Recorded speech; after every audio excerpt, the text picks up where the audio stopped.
আসসালামু আলাইকুম। সুপ্রিয় শিক্ষার্থীবৃন্দ, তৃতীয় অধ্যায়ের সৃজনশীল বিষয়ের উপরে আজকে দ্বিতীয় ক্লাস। খুব মনোযোগ দিয়ে লক্ষ্য করো।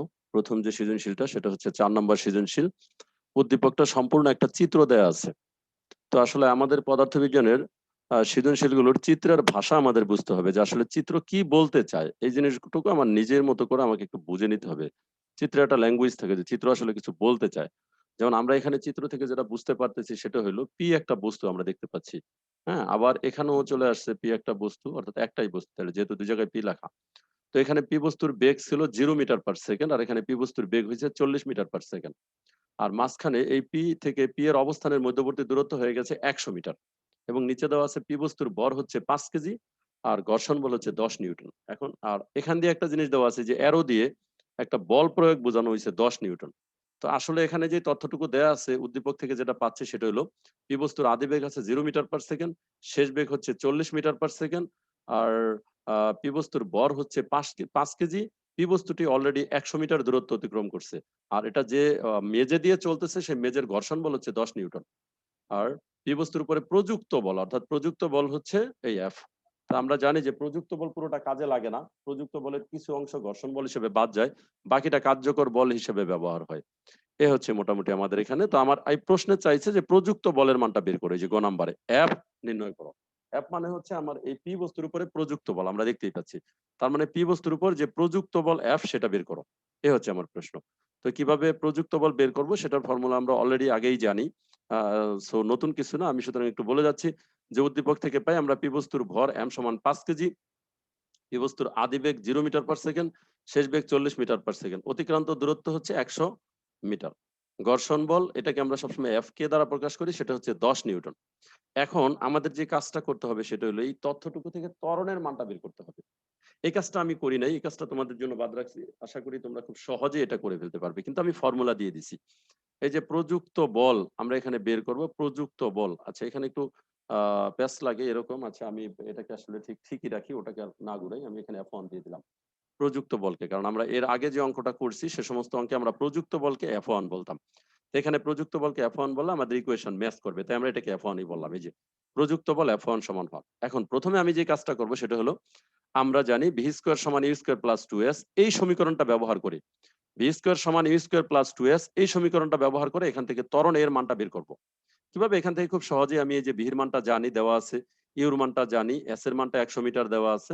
সবটা ব্যবহার করলে আমরা এখান থেকে খুব সহজে ত্বরণের মানটা পেয়ে যাব।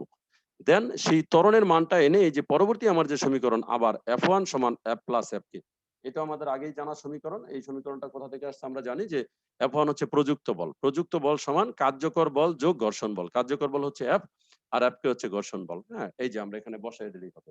তো এখানে আবার একটু ব্র্যাকেটে দেওয়া আছে F সমান ma। তার মানে এই যে F এর পরিবর্তে আমরা এখন ma বসাই দিব। F সমান ma, আর ওটা হচ্ছে Fk। তো এটা আসলে ঠিক এভাবে না লিখে আমি একটু এভাবে নির্দেশনা দিয়ে দিতে পারি যে এফ এর পরিবর্তে আমরা এম এটা বসায় দিলাম, আর এখানে অর্থাৎ সামনে আমরা যদি এফ কেটা ঠিক সেট করে দিই তাহলে ওই লাইনটা আরেকটা লাইন করা হয়ে যায়। এখন আমরা শুধুমাত্র মান বসায় দিলেই আমাদের এটা হয়ে যাবে।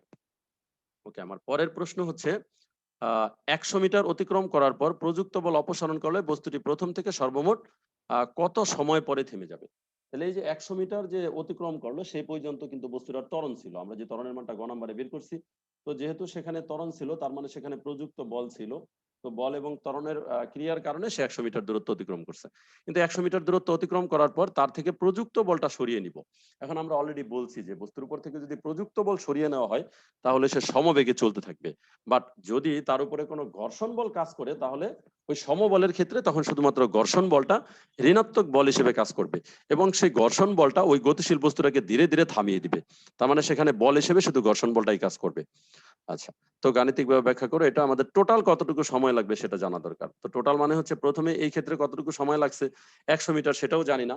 তাহলে 100 মিটারের সময়টা আগে আমাকে আইডেন্টিফাই করতে হবে যে 100 মিটার যাওয়ার জন্য কতটুকু সময় লাগছে, আর এর পরবর্তীতে সামনে এই 40 মিটার বেগ থেকে ওটা থেমে যাওয়া পর্যন্ত কতটুকু সময় লাগবে, শেষে দুইটা সময়কে আমরা একসাথে যোগ করে দিব, তাহলে আমাদের টোটাল সময়ের মানটা পাওয়া যাবে।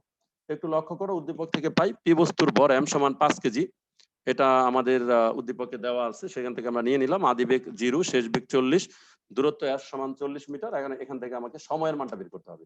যে সময়টি সমান হওয়ার, কারণ যেহেতু বলছে টোটাল কতটুকু সময় লাগবে, সুতরাং প্রথমে 100 মিটারের অতিক্রম করতে যে সময়টা সেটা দরকার, সেজন্য আমার একদম সহজ ইকুয়েশন, আমরা জানি s সমান u plus b divided by 2 into t। এই যে এখান থেকে সময়ের মানটা বের করে নিব। সময়ের মান বের করতে গেলে s এর মান লাগবে, আছে u এবং v লাগবে, বের করে ফেলাম। আচ্ছা, এখন একটু কথা আছে, প্রযুক্ত বল অপসারণ করার পর শুধু ঘর্ষণ বল কার্যকর থাকবে, সুতরাং এখানে আর অন্য কোনো বল কাজ করবে না। তো ঘর্ষণ বল আছে আমাদের 10 নিউটন, সেটা আমরা জানি, সেটাকে মাইনাস 10 নিউটন আমরা ব্যবহার করব। তো এক্ষেত্রে বিবস্তুর ভর আবার হচ্ছে 5 কেজি, আদিবেগ হচ্ছে এবার 40, কারণ এই 100 মিটার দূরত্ব অলরেডি অতিক্রম করে ফেলছে। 100 মিটার অতিক্রম করার জন্য প্রয়োজনীয় সময়টা আমরা প্রথম পেয়ে গেলাম। আর পরবর্তী অংশে কিন্তু সেই 100 মিটার দূরত্ব অতিক্রম করার পরের অংশে, তাহলে পরের অংশের ক্ষেত্রে অবশ্যই আমি সেখানে আদিবেগ 40 ধরবো আর শেষ বেগ 0 ধরবো, কারণ আমি শেষ পর্যন্ত তাকে থামিয়ে দিব। আর ঘর্ষণ বল F কে সমান মাইনাস 10 নিউটন। এখন আমাদের প্রয়োজনীয় সময় T1 সমান, কারণ আগে যেহেতু টি ধরছি, এখানে টি এর মান বের করবো, তাই এখান থেকে T1। এখন আমি যে সূত্রটা জানি সেটা হচ্ছে এই যে F সমান ma, কিন্তু এখানে F মানে আমার যেহেতু বল প্রয়োগ নাই, সুতরাং ঘর্ষণ বল F কে সমান m ইন্টু a।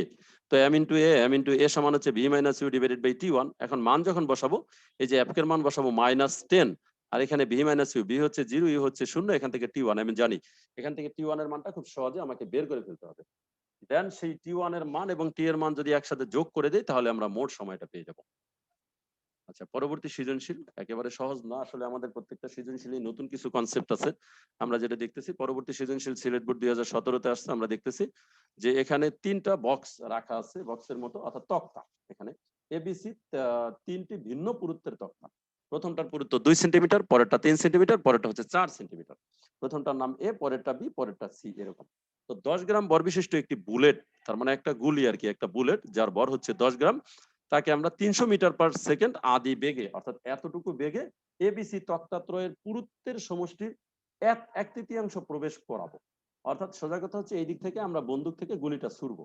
যখন আমরা একদিক থেকে এটার উপরে বন্দুকের গুলিটা ছুড়বো এই দিক থেকে, তখন কি করবে, এই 300 মিটার পার সেকেন্ড বেগের এক তৃতীয়াংশ প্রবেশ, অর্থাৎ এই পুরুত্বের এক তৃতীয়াংশ প্রবেশ করে বেগ অর্ধেক হবে। তার মানে বেগ 300 থেকে হয়ে যাবে 150, কিন্তু অতিক্রম পুরোটা করবেন, অতিক্রম 2 আর 3 হচ্ছে 5, 5 আর 4 9, তাহলে এক তৃতীয়াংশ, তার মানে 9 এর এক তৃতীয়াংশ মানে 3 ভাগের 1 ভাগ, অর্থাৎ তাহলে অতিক্রম করবে হচ্ছে 3 সেন্টিমিটার, 9 সেন্টিমিটার থেকে। এই হচ্ছে কথা। তো আমাদের প্রথম প্রশ্ন হচ্ছে বাধা দানকারী বলের মান নির্ণয় করো।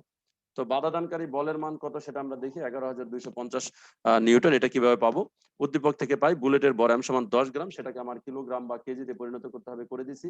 আদি বেগ 300, শেষ বেগ এই যে 150, কিভাবে হলো সেটা অলরেডি আশা করি বুঝছি।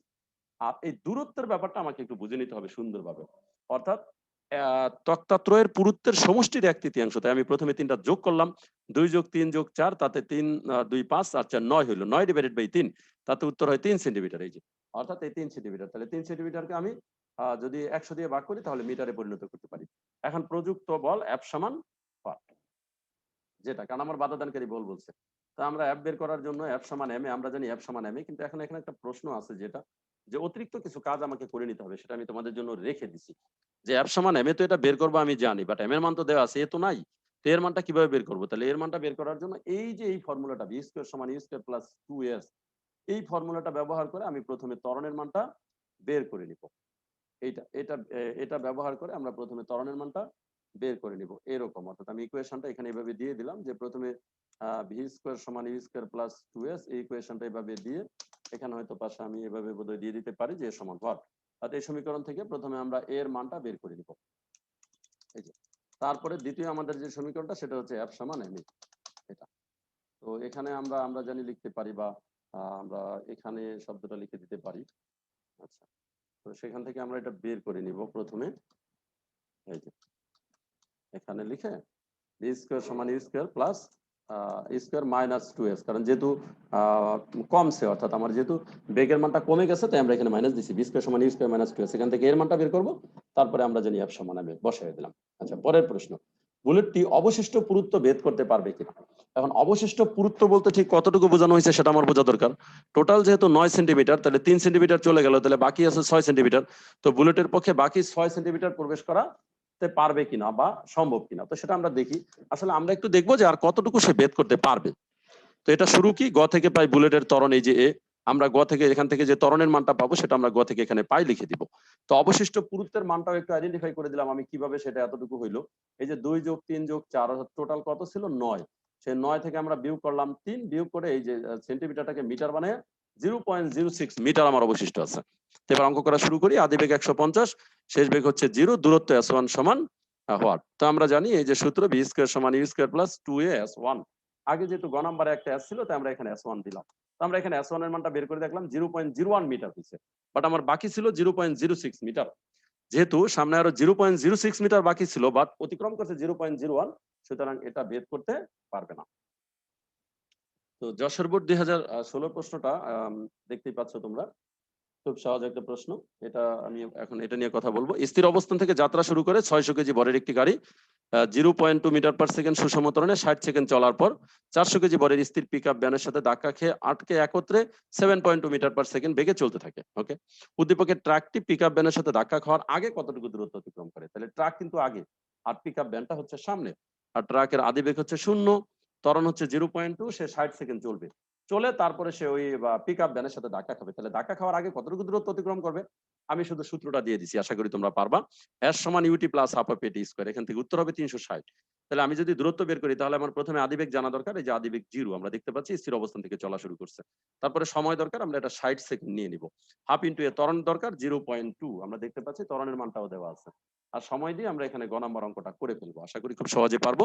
আর আমি সূত্র দিয়ে দিছি এবং উত্তর দিয়ে দিছি। উপরোক্ত ঘটনা ভরবেগের সংরক্ষণ সূত্রকে সমর্থন করে কিনা, এই প্রশ্নটার উত্তরটা আমরা দেখি যে আমার উদ্দীপকের ঘটনা ভরবেগের সংরক্ষণ সূত্রকে সমর্থন করে কিনা। আচ্ছা, তো ভরবেগের সংরক্ষণ সূত্রের একটা গাণিতিক রূপ আছে, আমি এখানে পুরোটাই সলভ করে দিছি। তো ভরবেগের গাণিতিক সংরক্ষণের গাণিতিক যে রূপ সেটাই যে আমরা দেখতে পাচ্ছি m1u1 প্লাস m2u2 সমান m1v1 প্লাস m2v2। কিন্তু এখানে প্রত্যেকটা রাশির মিনিংটা ভালোভাবে বোঝা দরকার। মিনিংটা কি? m1 এবং m2 হবে আমার প্রশ্নে দেওয়া দুইটা বস্তুর ভর। আর এই যে u1 এবং u2 এটাকে আমরা বলি আদিবেগ, কিন্তু আসলে এখানে সংঘর্ষের পূর্ব অবস্থায় যে বেগ সেটা হলো আদিবেগ হবে। যেমন এখানে আমার প্রথমে ট্রাকের প্রথম গাড়িটা স্থির অবস্থানে ছিল, কিন্তু আমি এটাকে আদিবেগ 0 বলতে পারবো না, কারণ স্থির অবস্থানে থেকে তো সে আরেকটা বস্তুর সাথে সংঘর্ষে লিপ্ত হয় নাই। সে যখন আরেকটা বস্তুর সাথে গিয়ে আঘাতপ্রাপ্ত হয়েছে তখন কিন্তু তার ভিতরে একটা বেগ হয়েছে। সুতরাং আমার এই 60 সেকেন্ড পরে প্রথম বস্তুর বেগটা বের করা দরকার। 60 সেকেন্ড পরে প্রথম বস্তুর যে শেষ বেগ হবে সেটাই হবে আমার সূত্রের জন্য আদিবেগ। এই যে আমরা এটা করে ফেলছি। উদ্দীপক থেকে পাই সুষম ত্বরণ 0.2, আদিবেগ 0, সময় 60 সেকেন্ড, সংঘর্ষের পূর্বে গাড়ির বেগ অর্থাৎ এই যে ইউ1 সংঘর্ষের পূর্বের প্রথমটা, যেহেতু এটা যেহেতু আমার প্রথম গাড়ি, সুতরাং প্রথম গাড়ির সংঘর্ষের পূর্বের আদিবেগটাকে আমরা ইউ1 ধরবো, আর দ্বিতীয়টা ধরবো ইউ2। কিন্তু সেই ইউ1টা হবে এই এতটুকু সময় পরে যে শেষ বেগ সেটা সমান, এই যে ভি সমান 1। তা আমরা জানি ভি সমান ইউ প্লাস এটি, আমি ফর্মুলাটা লিখছি আর মানটা লিখছি। তোমরা এখান থেকে এটা হিসাবটা বের করে দিবা, যে আসলে রেজাল্টটা কত হবে সেটা একটু বের করে দিতে হবে ভি সমান ইউ প্লাস এটি থেকে। তো বের করলে আবার কত হবে রেজাল্টটা সেটা বলে দিচ্ছি, পারো। ওকে, এখন আমি ভরবেগের সংরক্ষণশীলতা সূত্রে যাই। সূত্র বলছে একাধিক বস্তুর মধ্যে ক্রিয়া প্রতিক্রিয়া ছাড়া অন্য কোনো বল কাজ না করলে নির্দিষ্ট দিকে মোট ভরবেগ পরিবর্তন হবে না। এটাকে গাণিতিকভাবে প্রকাশ করলে এরকম পাই, m1 u1 plus m2 u2 সমান m1 v1। এখন এই মানগুলো কি কি দেওয়া আছে সেটা আমরা লিখি। এখানে দেওয়া আছে গাড়ির ভর, আমরা প্রথমটাকে গাড়ি ধরছি 600 কেজি, পরেরটা পিকআপ ধরছি m2 সমান এটা হচ্ছে 400 কেজি। প্রথমটা হচ্ছে 600 কেজি, পরেরটা পিকআপ হচ্ছে 400 কেজি। সংঘর্ষের পূর্বে গাড়ির বেগ u1 সমান 12 মিটার পার সেকেন্ড, আমরা দেখতে পাচ্ছি সংঘর্ষের পূর্বে এই যে 12 যেটা আমরা বের করে দিলাম। আর সংঘর্ষের পূর্বে পিকআপ ভ্যানের জন্য 0, কারণ সংঘর্ষের পূর্ব মুহূর্ত পর্যন্ত পিকআপটা স্থিরই ছিল, গাড়িটা বরং গতিশীল হয়ে গিয়ে তার সাথে সংঘর্ষ হয়েছে। কিন্তু দুইটা সংঘর্ষের পরে কিন্তু একসাথে আটকে গিয়ে চলতে থাকলো এবং তখন তার বেগ হলো 7.2। তার মানে এটা হচ্ছে সংঘর্ষের পর্বে তাদের মিলিত বেগ। এটা হচ্ছে সংঘর্ষের পরে দুইটা গাড়ির এই বেগ, অর্থাৎ সংঘর্ষের পরে গাড়ির বেগ, সংঘর্ষের পরে আমার প্রথম গাড়ি দ্বিতীয় গাড়ি বলার দরকার নেই, যে তোমরা গাড়ি আর পিকআপ বলছি। সংঘর্ষের পরে গাড়ির বেগও 7.2, পিকআপের বড় 7.2। এখন আমি যে কাজটা করবো সেটা হচ্ছে সংঘর্ষের পূর্বে মোট যে ভরবেগ m1u1 প্লাস m2u2 এই মানটা আমি বের করবো। এই যে মানটা বসানো বাকি রাখছি, এখানে m1 এর মান বসাই দিতে হবে 600, ইনটু u1 এর মান বসাই দিতে হবে 12, যোগ m2 এর মান বসাই দিতে হবে 400, কিন্তু u2 শূন্য। তো এটা গুণ করলে এই যে 12 আর হচ্ছে 600 গুণ করলে হবে 7200 হয়ে গেল। সংঘর্ষের পরের ভরবেগ যখন বের করবে m1 v1, m1 হচ্ছে 600, v1 7.2 আর m2 হচ্ছে 400, 7.2 7400। তো যেহেতু সংঘর্ষের পূর্বে এবং পরে ভরবেগের মান এক সমান থাকে, সুতরাং ঘটনাটি ভরবেগের সংরক্ষণ সূত্রকে সমর্থন করে। তো আশা করি তোমরা বুঝতে পারছো। সবাইকে ধন্যবাদ।